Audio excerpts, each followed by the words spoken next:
for the people that's watching the pre-recorded version of the preview show. So, of course, this is WFSO preview. We're going to talk about later on today's WWE SummerSlam 2024. Um, if y'all don't know, there's going to be actually like two PLE events for WWE this month. One is Bash at the Burn, which will be the end of August, or like August 31st.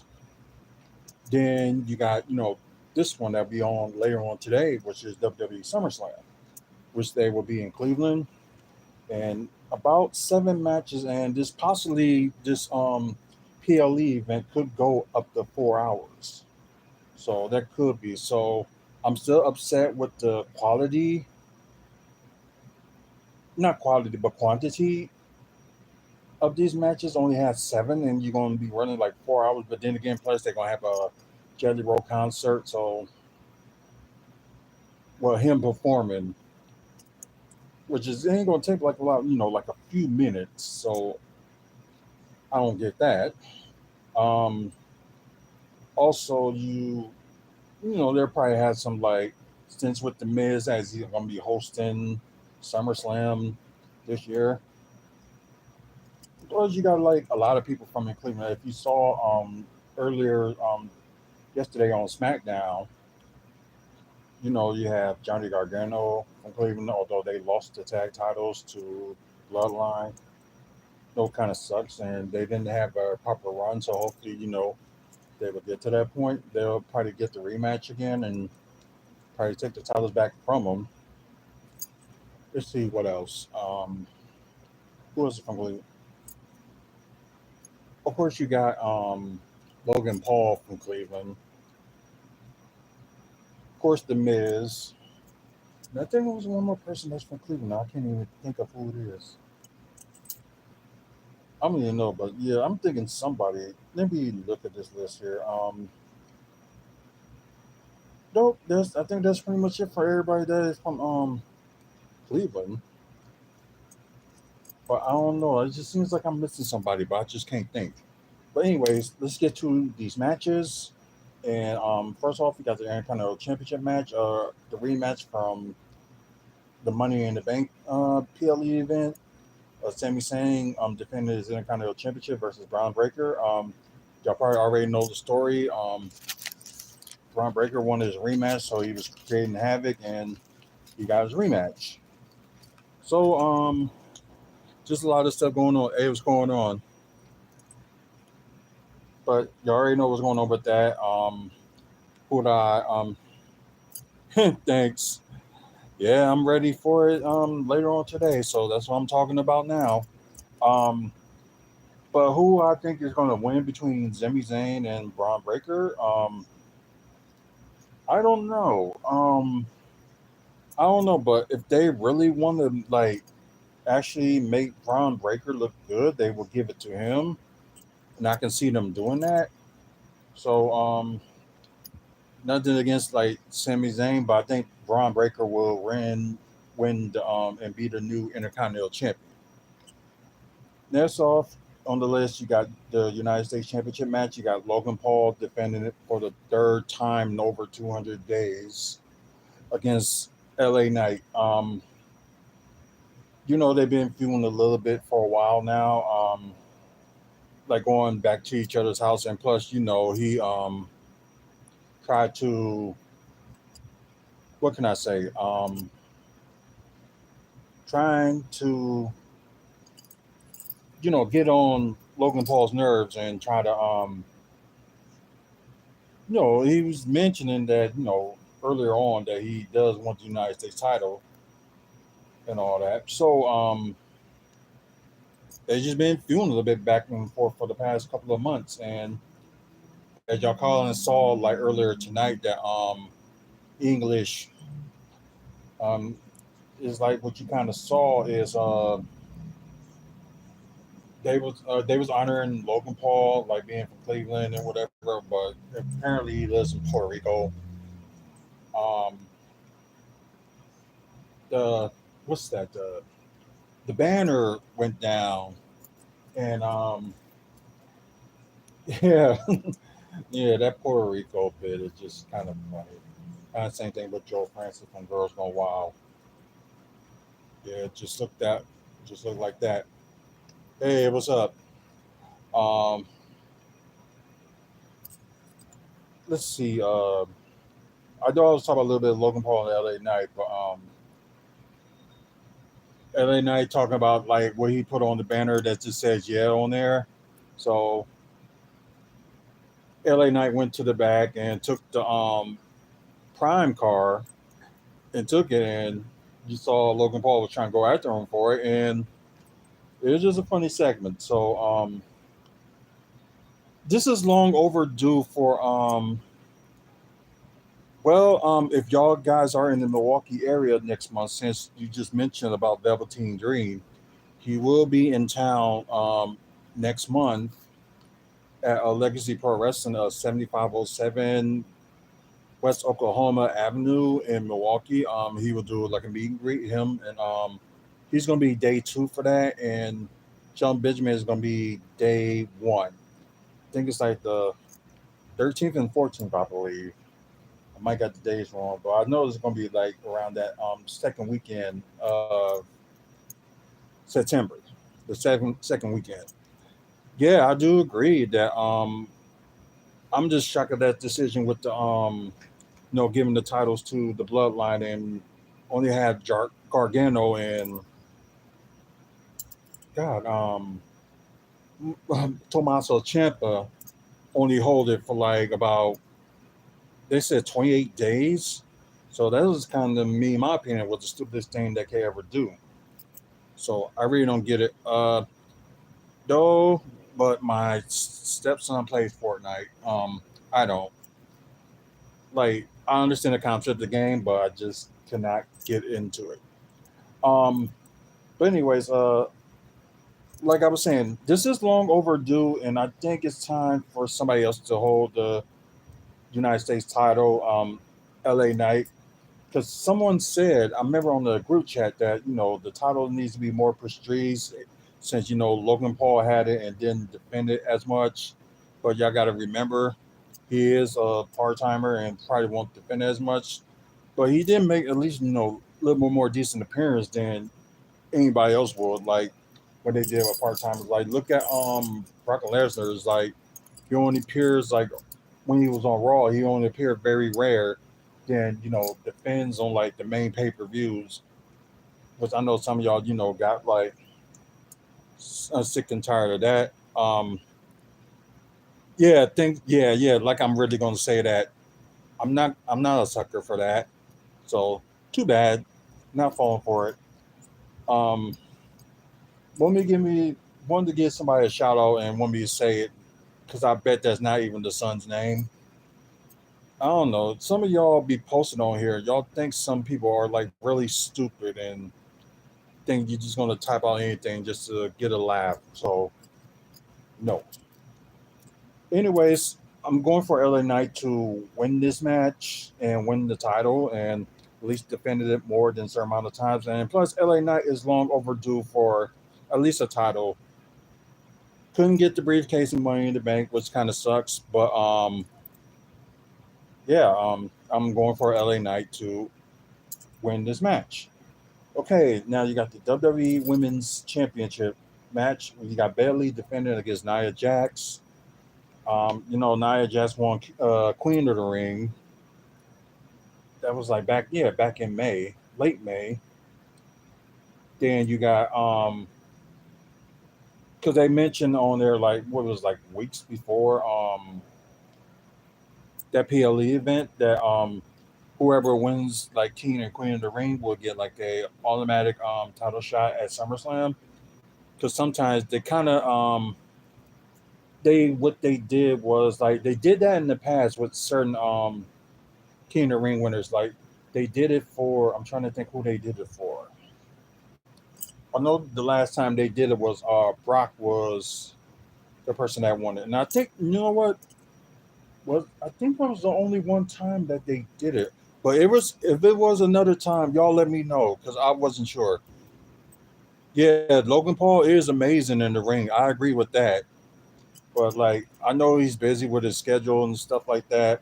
But I think if he was like more involved, like put more time in WWE, he might be one day end up, being crowned like world champion. But I don't think they're gonna make that same mistake they kind of did with Roman Reigns and Brock Lesnar.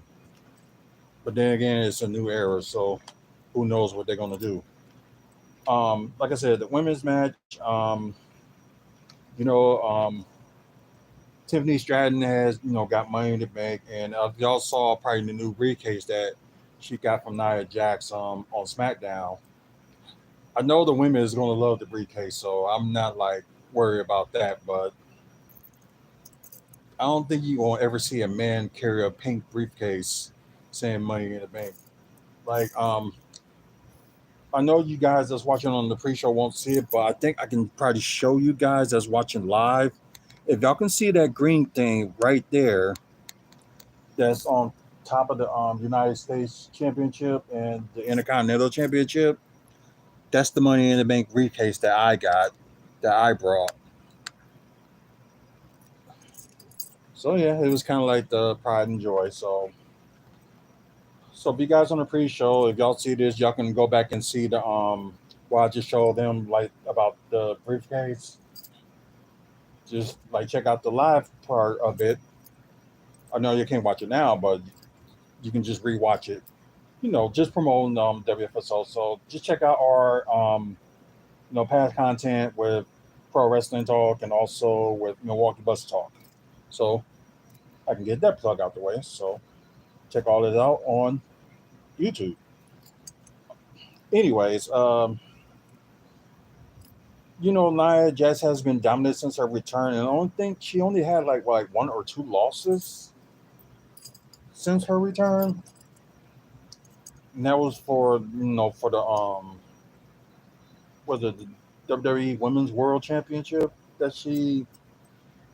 It was either that, yeah, it was that. Because I know she did face Rhea Ripley, and when she had it, so she did lose that match. And I don't know if there was another match, but I think she lost like one or two matches. But Nia Jax has been dominant ever since. So although I would love Bailey to retain it, but most likely I'm gonna go with Nia Jax to win the title. So Nia Jax will be the new women's championship, and don't be surprised if Tiffany Stratton will try to cash it in on her that day. As something out of it will come with it, and have like though I don't think they're gonna. You know what? I don't even think they're gonna do that because I think they're gonna keep her on Nia Jax for a while. Then Tiffany Stratton just waiting on when the time is right. So and plus probably them two is gonna feud. So that'll be interesting. Um, the Women's World Championship, Liv Morgan versus Rhea Ripley. This been going on. This is what people would like long time storytelling. You got Liv Morgan that was was injured, that Rhea Ripley injured her, and she been out. Then came back, um, going on her revenge tour against Rhea Ripley, and I think it was weird. Like I forgot where they was at last. When I think when they was in Canada, whatever. Like they actually like boo her for you know injuring Rhea Ripley, and like that's like a good storyline. But like some fans though, some fans just sometimes just don't even make any sense. So just put it that way. Anyways, um, Rhea Ripley made her return at last month's Money in the Bank PLE event. She made her return, and she never lost the title, so she gets her match against Liv Morgan, and Liv Morgan was. I don't know. She's playing mind games. I thought she was playing mind games against Dominique and saying that she liked him and all that stuff. But what if Dominique Mysterio is really gonna dump Rhea Ripley at SummerSlam? That will be a good storytelling, but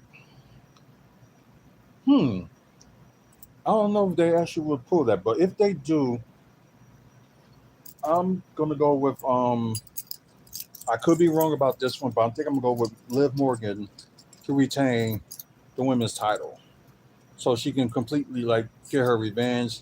Well, maybe Liv Morgan and Rhea Ripley will have like a rematch at Bash at the Berlin or something like that. That can happen. Um, CM Punk versus Drew McIntyre was a special guest referee Seth freaking Rollins. This story been carried out ever since CM Punk's return at last November's Survivor Series. Then Royal Rumble, CM Punk got hurt thanks to Drew McIntyre. Then you got CM Punk costing Drew McIntyre the world title, which he only held it for like 5 minutes and lost it. And why Seth Rollins is kind of in the middle of it. Seth Rollins doesn't like CM Punk and he doesn't like Drew McIntyre for also, he lost to Drew at WrestleMania. So he lost his title and Drew had it. And you already know the other scenario at that one, which we'll talk about in a little bit, which is Damian Priest ended up cashing in and beat Drew for the world title. Um, but yeah, so I, the story is actually, is really interesting. So it could be possible match of the night category, I would say. But I think they really didn't need to use, that money in the bank part for that story just to continue. It could have been great without it. They could have gave Drew like I got screwed out of money in the bank. I want my title match now or something like that.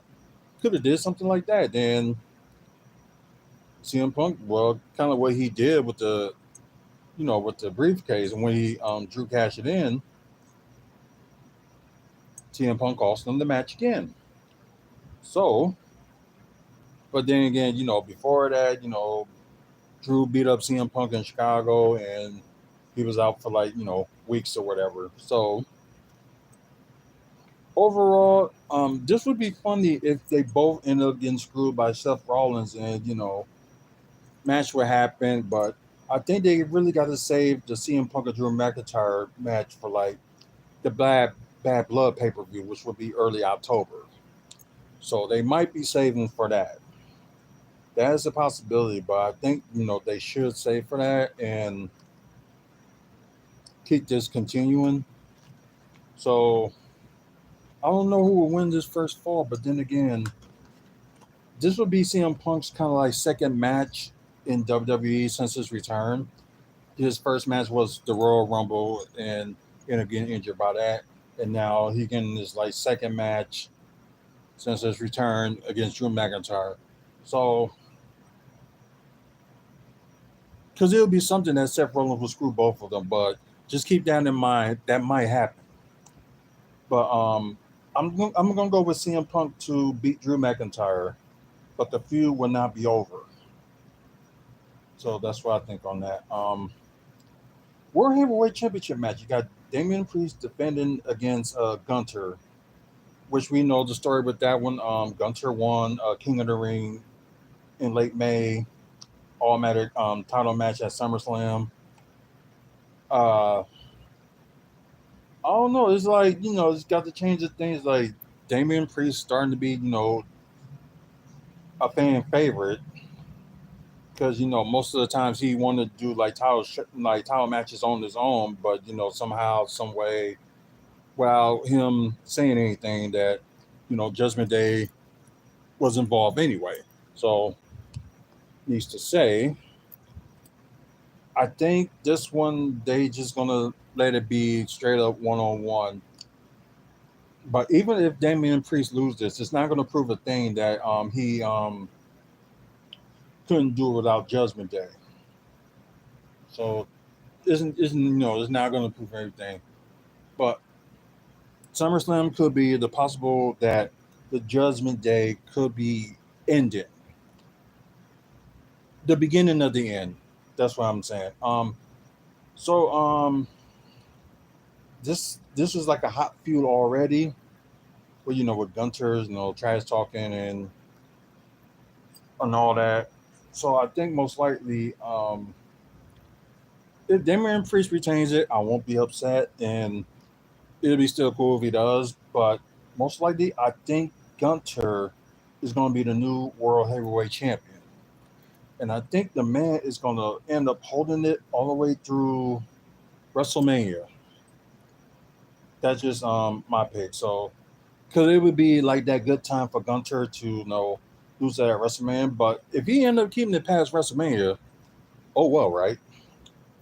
Um, at least they won't have him keep having like a reign like Roman Reigns or anything like that. So, but yeah, I'll see Gunter probably beating Damian Priest at SummerSlam. Okay, now we get to the undisputed WWE Championship match. Cody Rhodes defended against Simone Sikoa, which will be Bloodline Rules. Um, you got, you know, Jacob Fatu and Tomotoka. I think I said it right. I'm sorry if I didn't. End up being tag champions. Happened this past SmackDown. Um, the story for the Bloodline and all this stuff against certain like people going on for like a very long time, like years. Like ever since Cody won the Royal Rumble, not this year but last year. It's been a strong feud, but then again, Cody got sidetracked and having other feuds when he was on Raw. Then won the Royal Rumble this year and decided, you know what, I'm going to take on Roman Reigns. With The Rock try to take that from him and try to have him face Roman Reigns at WrestleMania, which eventually a match with Roman Reigns and The Rock is going to happen at next year's WrestleMania. But I guess the question will be like, how would they do that? Um, Somebody can make an appearance. It could be Roman Reigns, or it could be The Rock, or it could be both. Maybe Jimmy Uso will make an appearance. You never know. But this they will. But after SummerSlam, whether they started like tonight or they started on Raw or SmackDown, well mostly SmackDown. I'm sorry. That is going to be a bloodline civil war. They kind of did it last year, when the Usos went against Solo Sikoa and Roman Reigns. So it's just a lot of that you can get into with the backstory of the bloodline, and plus with Cody Rhodes. So it's a lot of history.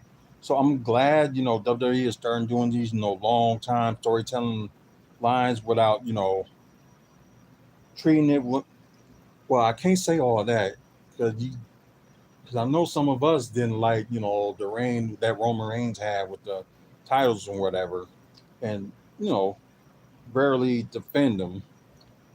So I can understand that, and although there's no rules and stuff like that, and anybody can interfere. You can see like Randy Orton and Kevin Owens return to help Cody Rhodes out. You got the other cousin of Datu Fatu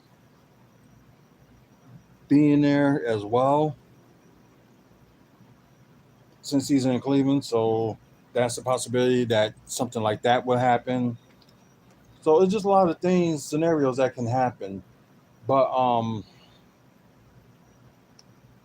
if Solo Sikoa does win this match, it'll be a new champion, and maybe Solo Sikoa can make a run for it, and maybe somebody else will beat him.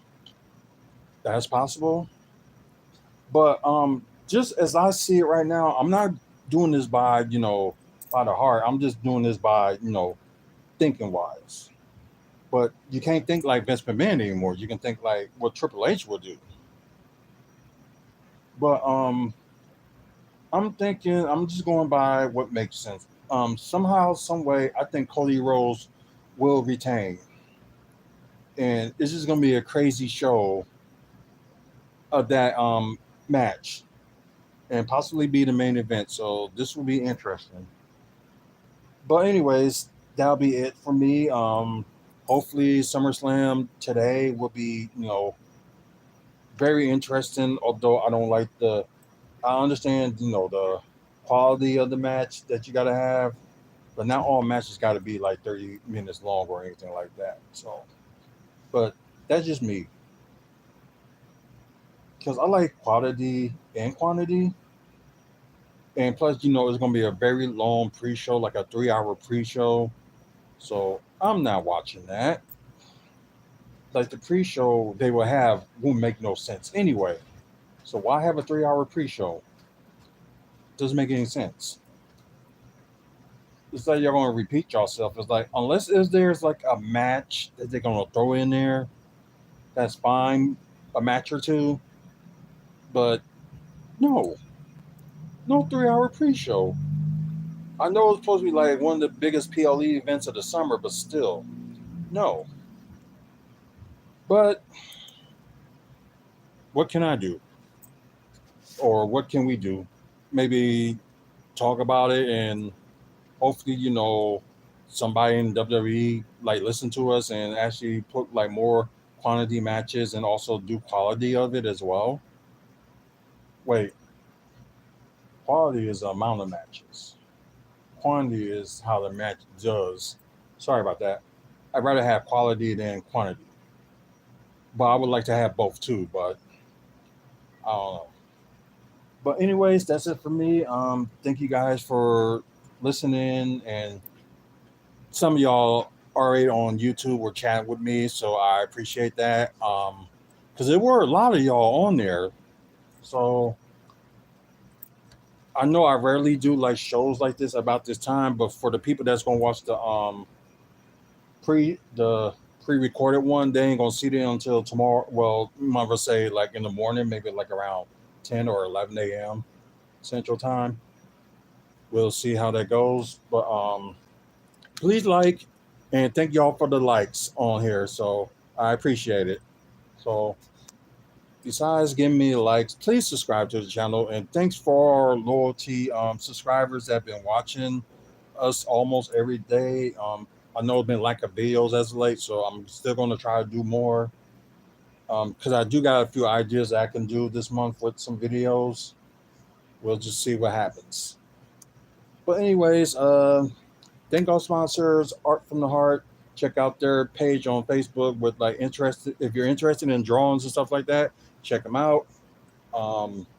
Toy Dimension. If you're interested in comics, figures, like they got some WWE figures too that I saw as of late. So if you're interested in that, or like Star Wars figures and sets and stuff like that, because they got a lot of Star Wars stuff.